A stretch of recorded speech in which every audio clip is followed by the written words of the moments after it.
কাজের মাধ্যমে জনগণের আরো কাছাকাছি গিয়ে ভোট বাড়াতে হবে। আওয়ামী লীগের জেলা নেতৃবৃন্দের সঙ্গে মতবিনিময় অনুষ্ঠানে প্রধানমন্ত্রী।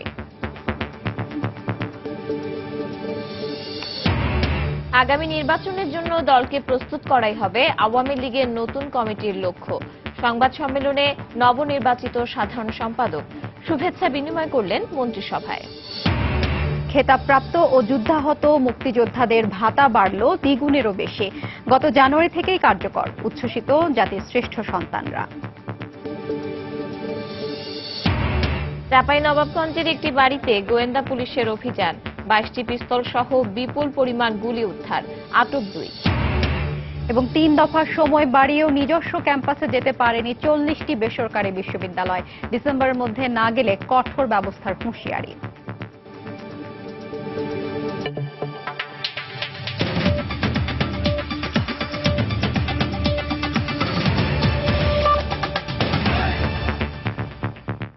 বাংলা সময়ের সঙ্গে আছি আমি পারমিতা হিম এবং আমি হাফসাতুন্নেসা।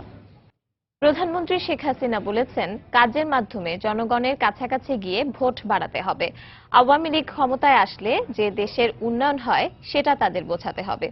বিকেলে গণভবনে আওয়ামী লীগের জেলা সভাপতি ও সাধারণ সম্পাদকদের সাথে মতবিনিময় অনুষ্ঠানে তিনি একথা বলেন। প্রধানমন্ত্রী এ সময় আরো বলেন, আওয়ামী লীগের উন্নয়নগুলোর প্রচার করতে হবে, দলকে সুসংগঠিত করতে হবে যাতে উন্নয়ন প্রবাহ ধরে রাখা যায়। মানুষের সেবার মধ্য দিয়ে, মানুষকে সেবা দিয়ে মানুষের মন জয় করতে হবে। আর এই মন জয় করেই আমাদেরকে আমাদের ভোটার বাড়াতে হবে। এটা হচ্ছে বাস্তব কথা। আমি এইটুকু চাবো আওয়ামী লীগের কাছে যে আমাদের নেতা কর্মীদের সকলের কথা এই কথাটাই মনে রাখতে হবে যে দেশের সেবা করা, জনগণের সেবা করা, জনগণের মঙ্গল চাওয়া, জনগণের জন্য কাজ করা, এটাই আমাদের দায়িত্ব। 21 বছর যারা ক্ষমতায় ছিল তারা শুধু আওয়ামী লীগের বিরুদ্ধে মিথ্যা রটনা করে গেছে, আওয়ামী লীগের গিবাদ গেয়ে গেছে, আওয়ামী লীগের মানুষের কাছে প্রশ্নবিদ্ধ করেছে, আওয়ামী লীগকে ছোট করেছে। কিন্তু আজকে মানুষের কাছে এটা স্পষ্ট যে একমাত্র আওয়ামী লীগই সত্যিকার দেশের জন্য কাজ করে, দেশের সেবা করে। সামনে ইলেকশন, এখন থেকেই আমাদের উন্নয়ন করেছি সেই কথা জনগণের কাছে নিয়ে আগামীতে ভোটের জন্য যেমন ক্যাম্পেইন করতে হবে, সাথে সাথে দলকে সুসংগঠিত করতে হবে।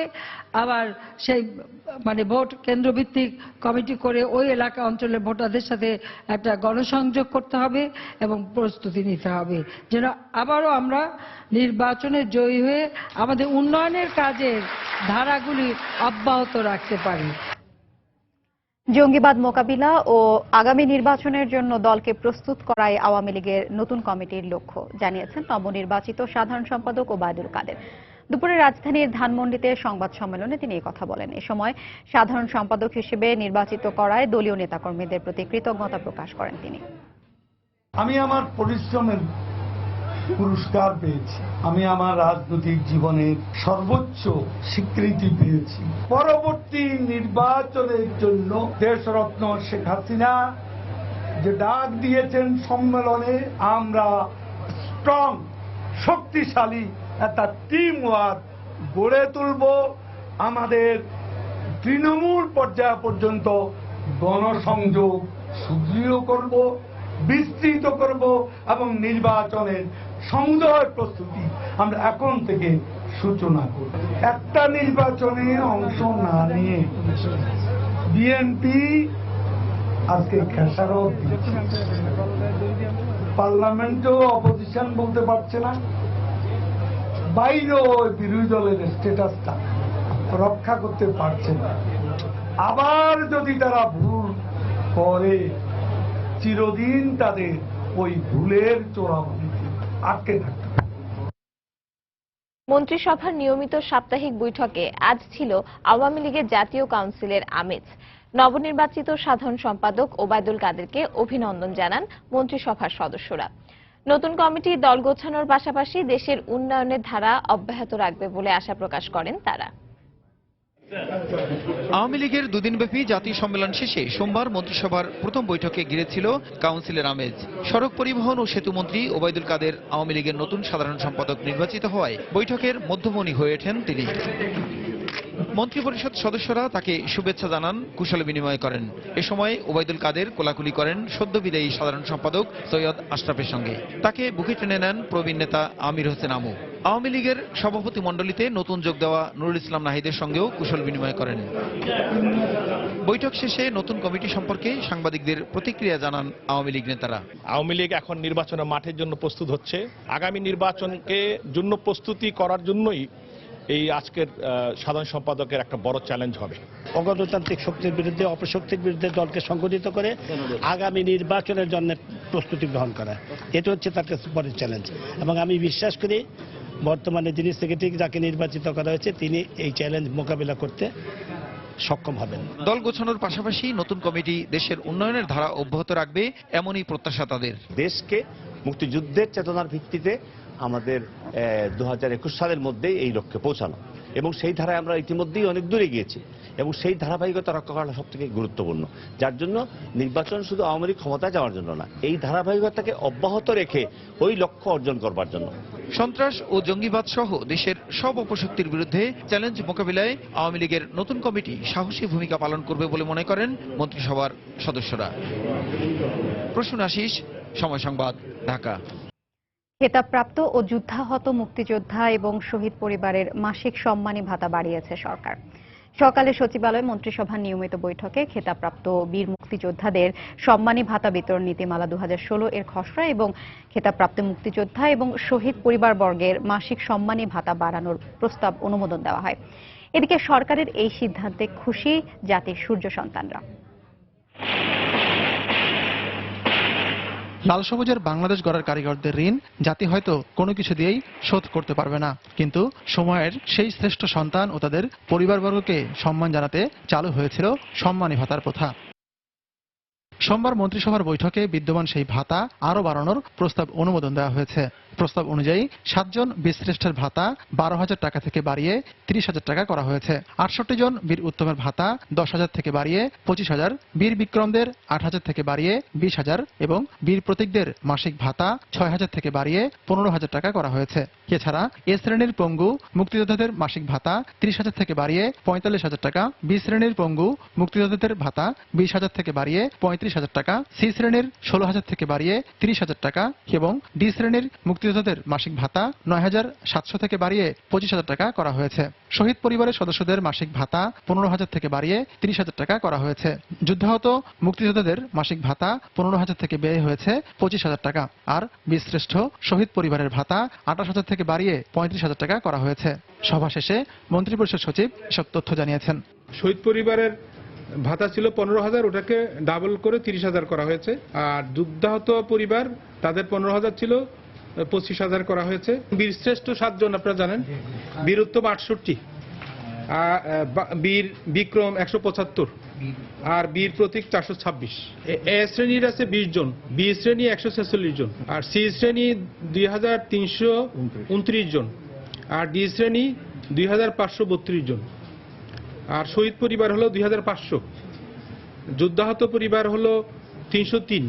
এদিকে সরকারের এই সিদ্ধান্তে খুশি জাতির সেই সব সূর্য সন্তানেরা। এই পর্যন্ত কয়েকবার বৃদ্ধি করছেন এবং এখন যে ভাতা বৃদ্ধি করছেন তার জন্য ওনারে অশেষ ধন্যবাদ। দাফে দাফে আমাদের ভাতা বাড়তেছে, দাফে দাফে মুক্তিযোদ্ধা অকলরে সম্মানিত করতেছে। এইবার আবার খেতাবপ্রাপ্তদের জন্য স্পেশাল যেটা 6,000 থেকে 15,000 করছে, আমরা এটা শুনে খুবই আনন্দিত হয়েছি। নতুন ভাতা চলতি বছরের জানুয়ারি থেকেই কার্যকর করা হয়েছে বলে জানিয়েছেন মন্ত্রিপরিষদ সচিব। উত্তম 25,000। আতিকুর রহমান তমাল, সময় সংবাদ, ঢাকা। বাংলা সময়ে আরো থাকছে। নারায়ণগঞ্জে শিক্ষক শ্যামল কান্তিকে লাঞ্ছনার ঘটনায় বিচার বিভাগীয় তদন্ত শুরু। শিক্ষকের বিরুদ্ধে অভিযোগকারী ছাত্রকে জিজ্ঞাসাবাদ।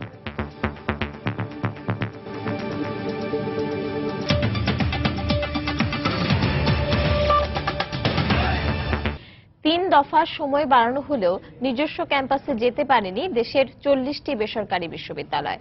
বিপণী বিতান বা হাসপাতালের ওপরে কক্ষ ভাড়া নিয়ে চলছে অনেক বিশ্ববিদ্যালয়ের শিক্ষা কার্যক্রম।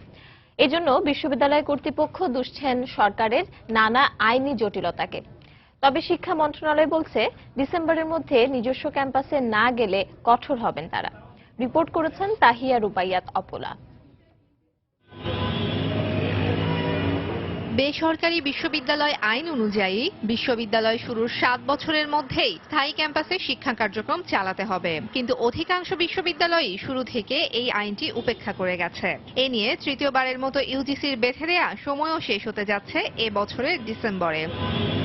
তবে 7 বছর হয়েছে এমন পুরনো 52টি বেসরকারি বিশ্ববিদ্যালয়ের মধ্যে বর্তমানে মাত্র 12টি বিশ্ববিদ্যালয়ে রয়েছে নিজস্ব ক্যাম্পাস। বাকি বিশ্ববিদ্যালয়গুলো নিজেদের ক্যাম্পাসে যেতে না পারার কারণ হিসেবে দায়ী করছেন সরকারের নানা জটিলতাকে। অনেক ইউনিভার্সিটি জমি কিনেছে, তারপরে রাজুকের অনুমোদনের জন্য সেখানে অনেক দিন সময় লাগে। ইউনিভার্সিটি গ্রান্টস কমিশন থেকে রাজুকে একটা লিয়াজও করে দিতে পারতো যে যেসব প্ল্যান দেওয়া হবে ইউনিভার্সিটির জন্য সেগুলো খুব দ্রুত সলভ করা হবে। যারা প্রাইভেট বিশ্ববিদ্যালয়ের মালিক হন, নতুন যারা অনুমতি পান, তারা সবাই সরকার সমর্থক। যেহেতু বড় অঙ্কের বিনিয়োগ করছে, তাদের পক্ষে সরকারকে হাত করে নেওয়াটা অনেক সহজ।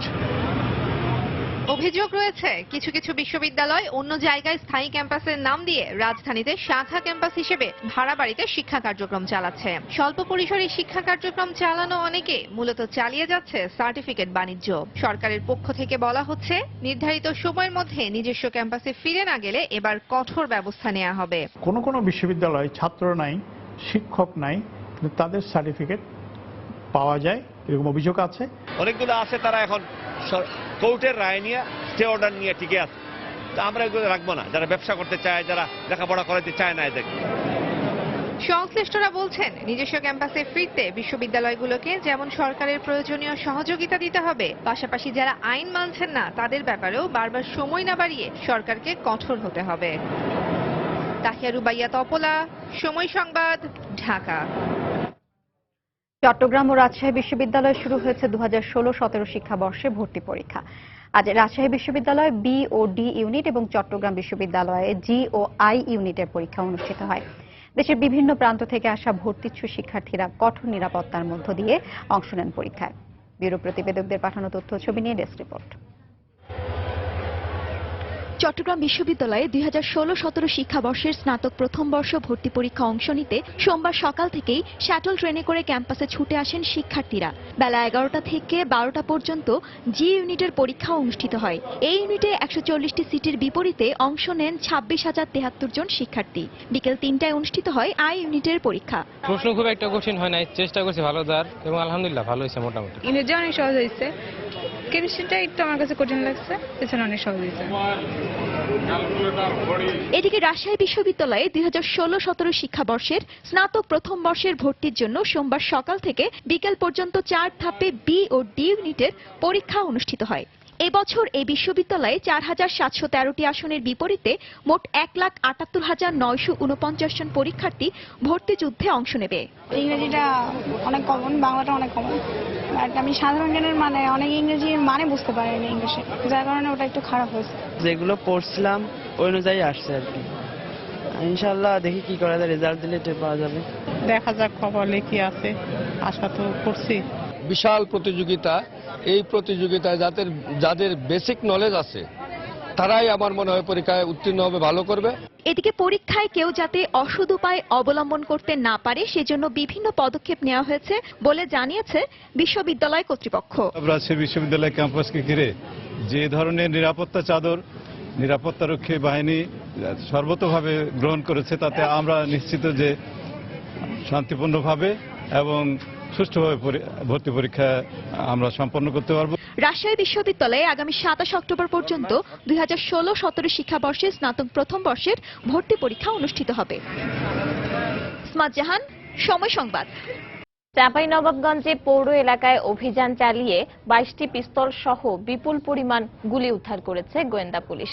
এ ঘটনায় জিজ্ঞাসাবাদের জন্য দুজনকে আটক করা হয়েছে। বিকেলে শঙ্করবাটি বটতলাহাট এলাকার একটি বাড়িতে অভিযান চালিয়ে এই অস্ত্রগুলো উদ্ধার করা হয়। পুলিশ জানায়, গত কয়েকদিন ধরে বাড়িটিতে নজর রাখা হচ্ছিল। আজ বিকেল 3টার দিকে দরজা ভেঙে তল্লাশি চালিয়ে বাথরুমের ফলস ছাদের ওপর থেকে বস্তা ভর্তি অস্ত্রগুলো উদ্ধার করা হয়। বস্তার ভেতর 22টি পিস্তল ছাড়াও 45টি ম্যাগাজিন ও 136 রাউন্ড গুলিও ছিল। জিজ্ঞাসাবাদের জন্য বাড়ির মালিকের মা ও ভাইকে আটক করেছে পুলিশ, তবে বাড়িতে আর কাউকে পাওয়া যায়নি। নারায়ণগঞ্জে শিক্ষক শ্যামলকান্তি ভক্তের লাঞ্ছনার ঘটনায় তদন্ত কাজ শুরু করেছে বিচার বিভাগীয় তদন্ত কমিটি। সকালে বন্দরের পিআর সাত্তার লতিফ উচ্চ বিদ্যালয় মেট্রোপলিটন চিফ ম্যাজিস্ট্রেট হাফিজুর রহমানের নেতৃত্বে একটি দল স্কুলে আসেন। তদন্ত কমিটি শিক্ষকের বিরুদ্ধে অভিযোগকারী দশম শ্রেণীর ছাত্র রিফাত হাসানকে জিজ্ঞাসাবাদ করে। এ সময় মেট্রোপলিটন ম্যাজিস্ট্রেট মাজহারুল ইসলাম ও গোলাম নবী এবং নারায়ণগঞ্জের চিফ জুডিশিয়াল ম্যাজিস্ট্রেট শহীদুল ইসলামও উপস্থিত ছিলেন। শিক্ষক শ্যামলকান্তিকে লাঞ্ছিত করার ঘটনায় পুলিশ প্রকৃত দোষী ব্যক্তিদের চিহ্নিত করতে ব্যর্থ হয়েছে মন্তব্য করে গত 10ই আগস্ট হাইকোর্ট পুরো ঘটনা বিচারিক তদন্তের নির্দেশ দেন। এরই প্রেক্ষিতে সিএমএম কোর্টের বিচারক হাফিজুর রহমান ঘটনাটি তদন্ত করছেন। তদন্তের পর আগামী 3রা নভেম্বরের মধ্যে প্রতিবেদন দাখিল করার কথা রয়েছে। 4 নভেম্বর উচ্চ আদালতে দায়েরকৃত রিটের শুনানি হওয়ার কথা রয়েছে। গত 13ই মে স্থানীয় সংসদ সদস্য সেলিম ওসমানের উপস্থিতিতে ধর্ম অবমাননার অভিযোগ তুলে শিক্ষক শ্যামলকান্তিকে স্কুলে লাঞ্ছিত করা হয়।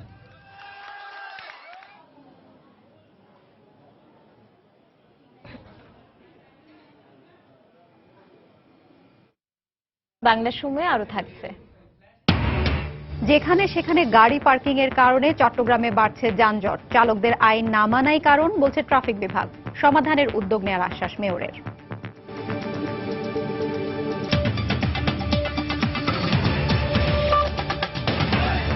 বাংলাদেশে যৌথ বিনিয়োগে মার্কিন যুক্তরাষ্ট্র আগ্রহী বলে জানিয়েছেন প্রধানমন্ত্রীর পররাষ্ট্র বিষয়ক উপদেষ্টা ডক্টর গওহর রিজভী। দুপুরে নারায়ণগঞ্জের রূপগঞ্জে বাংলাদেশ পেট্রোলিয়াম কোম্পানি লিমিটেডের একটি বোতল তৈরির কারখানা উদ্বোধন করে তিনি একথা বলেন।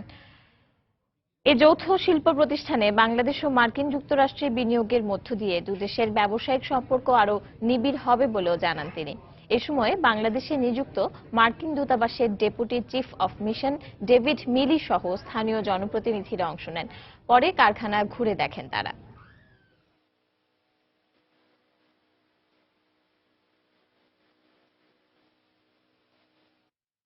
নারায়ণগঞ্জের বিভিন্ন ডকইয়ার্ডে তৈরি হচ্ছে দেশীয় ও আন্তর্জাতিক মানের বড় বড় জাহাজ।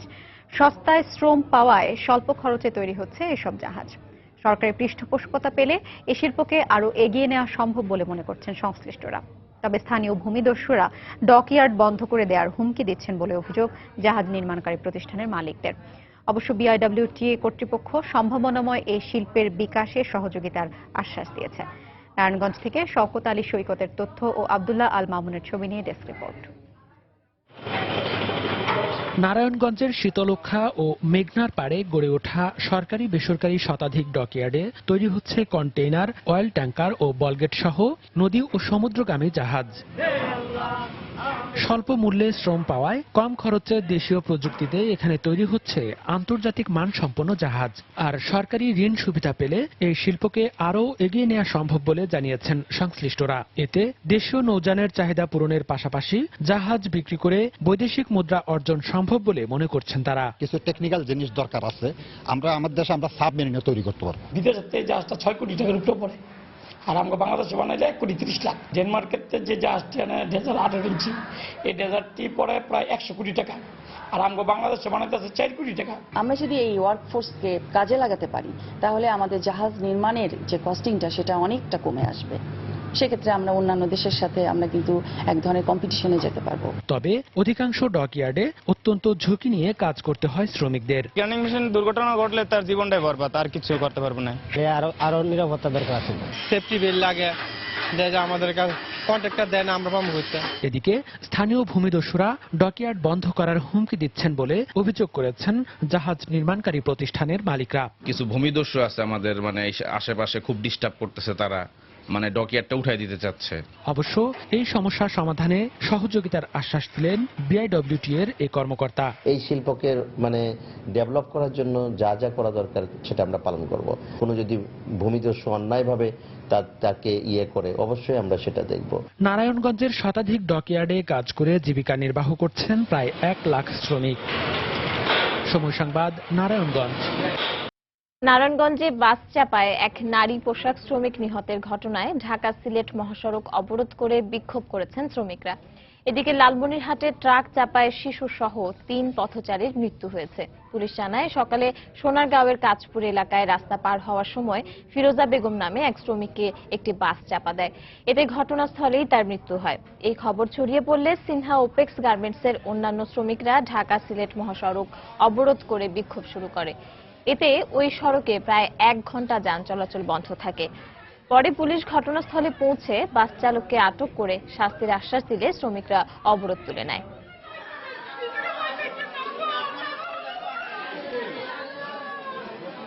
পুলিশ প্রত্যক্ষদর্শীরা জানায় সকালে পাবনা থেকে বুড়িমারি স্থলবন্দরগামী একটি পণ্যবাহী ট্রাক পাটগ্রাম উপজেলার মির্জারকোট এলাকায় পৌঁছালে নিয়ন্ত্রণ হারিয়ে 3 পথচারীকে চাপা দেয়। এতে ঘটনাস্থলেই শিশু লাবিব নিহত হয়। এ সময় অপর 2 যুবক দেলোয়ার ও সাত্তার গুরুতর আহত হন। কক্সবাজারের কুতুবদিয়ায় আসামি ছিনিয়ে নেওয়ার ঘটনায় জড়িত সন্দেহে 10 জনকে আটক করেছে পুলিশ। গতরাত থেকে আজ বেলা 11টা পর্যন্ত অভিযান চালিয়ে তাদের আটক করা হয়। পুলিশ জানায় গতরাতে কুতুবদিয়া উপজেলার তাবেলচর এলাকায় হত্যা ও মারামারির ঘটনায় দায়ের করা মামলার আসামি আব্দুল কাদেরকে আটক করা হয়। তাকে নিয়ে থানায় ফেরার পথে পুলিশের ওপর হামলা চালিয়ে আসামি আব্দুল কাদেরকে ছিনিয়ে নিয়ে যায় দুর্বৃত্তরা। এ ঘটনায় 2 পুলিশ সদস্য আহত হয়েছেন। আহতদের কুতুবদিয়া উপজেলা স্বাস্থ্য কমপ্লেক্সে ভর্তি করা হয়েছে। আব্দুল কাদেরকে ধরতে অভিযান অব্যাহত আছে বলে জানিয়েছে পুলিশ। রাজধানী ঢাকার সাথে পাল্লা দিয়ে যেন বাড়ছে চট্টগ্রামের যানজট। যেখানে সেখানে গাড়ি পার্কিং ও থামানোর কারণে গুরুত্বপূর্ণ সড়ক থেকে অলিগলি সবখানেই ভোগান্তি। ট্রাফিক বিভাগের দাবি আইন মানছে না চালকরা, আর মেয়র বলছেন সমস্যা সমাধানে উদ্যোগ নেওয়া হচ্ছে। এই অবস্থায় ট্রাফিক ম্যানেজমেন্ট সহ পরিকল্পিত অবকাঠামো নির্মাণের পরামর্শ নগর পরিকল্পনাবিদদের। আশরাফুল আলম মামুনের ক্যামেরায় শফিকুল আলমের প্রতিবেদন। সারি সারি দীর্ঘ লাইনে দাঁড়িয়ে থাকা যানবাহন দেখে মনে হতে পারে রাজধানী ঢাকার যানজটের চিত্র, কিন্তু বাস্তবতা মানতে কষ্ট হলেও এটি বন্দরনগরী চট্টগ্রামের সাম্প্রতিক সময়ের অসহনীয় যানজটের ছবি। ঘন্টার পর ঘন্টা যানজটের কবলে পড়ে নাকাল হচ্ছে নগরবাসী। শুধু সড়ক কিংবা ভিআইপি সড়ক নয়, নগরীর ছোটখাটো রাস্তা থেকে শুরু করে প্রতিটি অলিগলিতে সারাক্ষণ লেগে থাকে যানজট। এতে নষ্ট হচ্ছে শ্রম ঘন্টা, দিনে দিনে বাড়ছে এই দুর্ভোগের মাত্রাও। আমি তো একটা টাইম শিডিউল করে বাসা থেকে বের হই, বাট সেই জাস্ট টাইমে আমি অফিসে পৌঁছাতে পারি না। ফুটপাত থাকলে মানুষজন সব ফুটপাত দিয়ে চলাচল করতে পারতো। 20 মিনিটের রাস্তা যাইতে 1.5 ঘন্টা লাগতেছে, 2 ঘন্টা লাগতেছে। ট্রাফিকের দুর্বলতা, যেটা যত্র বাসগুলো পার্কিং করতেছে। নগরীর ভিআইপি সড়ক হিসেবে পরিচিত ইপিজেড সড়ক, চট্টগ্রাম বন্দর সড়ক, বিমানবন্দর সড়ক সহ গুরুত্বপূর্ণ সড়কেরও একই অবস্থা। বন্দরের প্রবেশ মুখে যানজটের কারণে ক্ষতির মুখে পড়ছে আমদানি রপ্তানি বাণিজ্য। বন্দরগুলো এলোমেলো করে গাড়ি রাখার কারণে যানজট বাড়ি যায়। বন্দর থেকে মাল নিতে বাইরে করতে আমাদের কষ্ট হইতেছে। ট্রাফিক বিভাগের কর্মকর্তারা বলছেন চালকরা মানছে না আইন, আর মেয়র জানালেন সমস্যার সমাধানে ব্যবস্থা নেওয়া হচ্ছে। পার্কিং এর আমরা স্পট নির্ধারণ করে দিব, ওই জায়গা ব্যতীত আর কোথাও গাড়ি দাঁড়াতে পারে, যার গাড়ি হোক তাকে ফাইন করা। রাস্তা যে অকুপাই করার কারণে যে ট্রাফিক কনজেশন যেটা হচ্ছে সেটা থেকে আমরা পরিত্রাণ পাবো। আইনটা যাতে মানতে একদম বাধ্য হয়, টেকনিক্যালি আমরা ওইভাবে একটা ব্যবস্থা করবো যাতে লেফট লেনটা ফ্রি রাখতে পারি আমরা বিয়ে করে দিয়ে। এদিকে চট্টগ্রাম ধীরে ধীরে যানজটের নগরীতে পরিণত হচ্ছে উল্লেখ করে নিরসনে নানা পরামর্শ এই নগর পরিকল্পনাবিদের। ট্রাফিক ম্যানেজমেন্ট হলো ফার্স্ট ক্রাইটেরিয়া আপনার, যেটা হলো ট্রাফিক কনজেশন কমানোর জন্য যে কোনো নগরে, এবং যে এক্সিস্টিং রোড নেটওয়ার্ক আছে সেটার 100% ইউটিলাইজ। 270 বর্গ কিলোমিটার ঢাকার জনসংখ্যা 1.5 কোটির বেশি, আর মাত্র 60 বর্গ কিলোমিটারের চট্টগ্রামে 60 লাখ মানুষের বসবাস। শফিকুল আলম, সময় সংবাদ, চট্টগ্রাম। নারায়ণগঞ্জে 7 খুন মামলার পরবর্তী শুনানির দিন 31 অক্টোবর ধার্য করা হয়েছে। সকালে জেলা ও দায়রা জজ আদালতের বিচারক সৈয়দ এনায়েত হোসেন এই আদেশ দেন। এর আগে এই ঘটনায় 2 মামলার আসামি নূর হোসেন ও র্যাবের সাবেক 3 কর্মকর্তা সহ 4 জনকে তাদের বিরুদ্ধে আনা অভিযোগ পড়ে শোনানো হয়। এ সময় আসামিরা নিজেদেরকে নির্দোষ দাবি করলেও কোনো সাফাই সাক্ষী হাজির করবেন না বলে আদালতে জানান। পরে 31 অক্টোবর মামলার শুনানির পরবর্তী তারিখ নির্ধারণ করা হয়। 2014 সালের 27 এপ্রিল নারায়ণগঞ্জ সিটি কর্পোরেশনের প্যানেল মেয়র নজরুল ইসলাম এবং আইনজীবী চন্দন কুমার সরকার সহ 7 জনকে অপহরণের পর হত্যা করা হয়। পদ্মা নদীর নাব্য সংকটের কারণে ব্যাহত হচ্ছে কাউরাকান্দি শিমুলিয়া নৌ রুটে ফেরি চলাচল। এতে ঘাটে পারাপারের অপেক্ষায় আটকে আছে শতাধিক যানবাহন। ঘাট কর্তৃপক্ষ জানায়, রোববার রাত থেকে কাউরাকান্দি শিমুলিয়া নৌ রুটে নাব্য সংকট প্রকট আকার ধারণ করেছে। এতে ডুবোচরে আটকে পড়ার কারণে বন্ধ আছে রো রো ও ডাম্প ফেরি পারাপার। সামর্থ্যের তুলনায় অর্ধেক গাড়ি নিয়ে 5টি কে টাইপ ফেরি চলাচল করছে। এতে দুর্ভোগে পড়েছেন দুপারে আটকে থাকা পণ্যবাহী ট্রাক সহ শতাধিক যানবাহনের যাত্রী ও চালকেরা। তবে স্বাভাবিক আছে লঞ্চ ও স্পিডবোট চলাচল। আরিচাদা যদি ঘুরে যাই তাহলে ওখান থেকে এত জাম পড়বো আবার, তাই না? মানে ঘুরে যায় মনে করেন 8,000 টাকা বেশি খরচ। 4-5 দিন ধরে বসা, মনে করেন কি খামু কি লমু, মহাজনরা গালাগালি করে, ফোন দেয়, পার্টি ফোন দিতেছে। শাহালি ফেরি আর ডাম ফেরি ল্যাংটি আটকা পড়েছিল, আটকা পড়ার পর থেকেই রোরো ফেরি এবং ডাম ফেরি টোটালি বন্ধ হয়ে গেছে। এখন শুধু কেটাই ফেরি চলাচল করতেছে। ব্রহ্মপুত্র নদের ভাঙনে দিশেহারা হয়ে পড়েছেন গাইবান্ধার কামারজানিবাসী। হুমকির মুখে পড়েছে সরকারি বেসরকারি স্থাপনা সহ ঐতিহ্যবাহী কামারজানি বন্দর। বালুর বস্তা ফেলা হলেও ভাঙন প্রতিরোধে স্থায়ী পদক্ষেপের অপেক্ষায় ব্রহ্মপুত্রের পাড়ে কেবল হাহুতাশ করছেন নদী পাড়ের মানুষরা। অবশ্য ভাঙন প্রতিরোধে ব্যবস্থা গ্রহণের আশ্বাস দিয়েছেন পানি উন্নয়ন বোর্ডের কর্মকর্তারা। গাইবান্ধা থেকে হেদায়েতুল ইসলাম বাবুর প্রতিবেদন, ক্যামেরায় ছিলেন ওবায়দুল ইসলাম। কয়েক দফা ভাঙনে নিঃস্ব জহুর আলী সবশেষ আশ্রয় নেন গাইবান্ধা সদর উপজেলার কামারজানি ইউনিয়নের গোঘাট গ্রামে। কিন্তু ব্রহ্মপুত্র নদ তার পিছু ছাড়েনি। 22 বিঘা সম্পত্তির পুরোটাই এখন ব্রহ্মপুত্রের পেটে। ছিন্ন ভিন্ন হয়ে বিভিন্ন জায়গায় আশ্রয় নিয়েছে ছেলে মেয়েরা। 84 বছর বয়সের এই বৃদ্ধর মতো গ্রামের আর সবার গল্প অনেকটা একই রকম। আমার কিছু নেই, এখন ডেরা তুলি একজন বাড়িতে আছি, একটু আশ্রয় নিয়ে আছি। এক বাড়ি ভাঙি গেছে, তারপর একটা বাড়ি করছি, সেটা ভাঙছে, তারপরে ফিরে এখানে আসছিলাম, এটা ভাঙি গেল। আমরা সরকারের কাছে আবেদন জানাচ্ছি, আমাদের নদীর কাজটা করে দেখ, আমরা এটাই সুখী হব। ভাঙনের কবলে পড়ে নদীগর্ভে যাই যাই করছে কলমু এফএনসি সরকারি প্রাথমিক বিদ্যালয়। বন্যা নিয়ন্ত্রণ বাঁধ সহ হুমকির মুখে পড়েছে সরকারি বেসরকারি বিভিন্ন স্থাপনা। ভাঙন প্রতিরোধে পানি উন্নয়ন বোর্ড বালির বস্তা ফেলা শুরু করলেও তাতে সন্তুষ্ট নয় ভুক্তভোগীরা। 300 মিটার ভাঙনের রক্ষার্থে আপনার মিনিমাম বস্তা প্রয়োজন হচ্ছে 1 লাখ বস্তা জিও ব্যাগের। সেখানে আপনার 1000-2000 বস্তা দিয়ে কোনো অবস্থাতেই ভাঙন রক্ষা হবে না। স্থায়ী ভাঙন রোধ করার জন্য একবারই একটা বিশাল বরাদ্দ করা উচিত। অবশ্য ভাঙন প্রতিরোধে ব্যবস্থা গ্রহণের আশ্বাস দিলেন পানি উন্নয়ন বোর্ডের এই কর্মকর্তা। এই বছর আমরা পদক্ষেপ নিয়েছি, আমাদের বিপিপি পাস হয়ে গেলেই আমরা আগামী বর্ষা মৌসুমের আগে আমরা পার্মানেন্ট কাজ শুরু করব। গত 50 বছরে কামারজানি ইউনিয়নের 3 কিলোমিটার এলাকা নদীগর্ভে বিলীন হয়েছে। এলাকাবাসীর দাবি, ভাঙন ঠেকানোর জন্য পানি উন্নয়ন বোর্ডের বরাদ্দকৃত অর্থের পরিকল্পনা অনুযায়ী সঠিক ব্যবহার নিশ্চিত করা হলে স্থায়ীভাবে যেমন ভাঙন প্রতিরোধ হবে, তেমনি কমে আসবে বাস্তুহারাদের সংখ্যা। এলাকার অসহায় নিঃস্ব মানুষগুলোর মধ্যেও স্বস্তি ফিরে আসবে। হেদায়েতুল ইসলাম বাবু, সময় সংবাদ, গাইবান্ধা। জাতীয় পোলিও দিবস উপলক্ষে সিলেটে বর্ণাঢ্য র্যালি করেছে বিভিন্ন সংগঠন। সকালে নগরীর সিটি পয়েন্ট এলাকা থেকে র্যালি বের করা হয়। বাদ্যযন্ত্রের তালে তালে র্যালিটি নগরীর গুরুত্বপূর্ণ সড়ক ঘুরে শহীদ মিনারে গিয়ে শেষ হয়। এতে ব্যানার, ফেস্টুন নিয়ে রোটারি ক্লাবের সদস্য সহ বিভিন্ন শ্রেণী পেশার মানুষ অংশ নেন।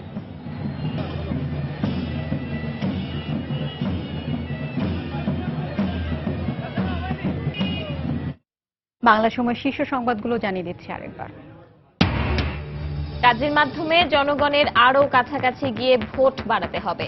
আওয়ামী লীগের জেলা নেতৃবৃন্দের সঙ্গে মতবিনিময় অনুষ্ঠানে প্রধানমন্ত্রী। আগামী নির্বাচনের জন্য দলকে প্রস্তুত করাই হবে আওয়ামী লীগের নতুন কমিটির লক্ষ্য। সংবাদ সম্মেলনে নবনির্বাচিত সাধারণ সম্পাদক শুভেচ্ছা বিনিময় করলেন মন্ত্রিসভায়। খেতাবপ্রাপ্ত ও যুদ্ধাহত মুক্তিযোদ্ধাদের ভাতা বাড়ল দ্বিগুণেরও বেশি। গত জানুয়ারি থেকেই কার্যকর। উচ্ছ্বসিত জাতির শ্রেষ্ঠ সন্তানরা। চাঁপাইনবাবগঞ্জের একটি বাড়িতে গোয়েন্দা পুলিশের অভিযান, 22টি পিস্তল সহ বিপুল পরিমাণ গুলি উদ্ধার, আটক 2।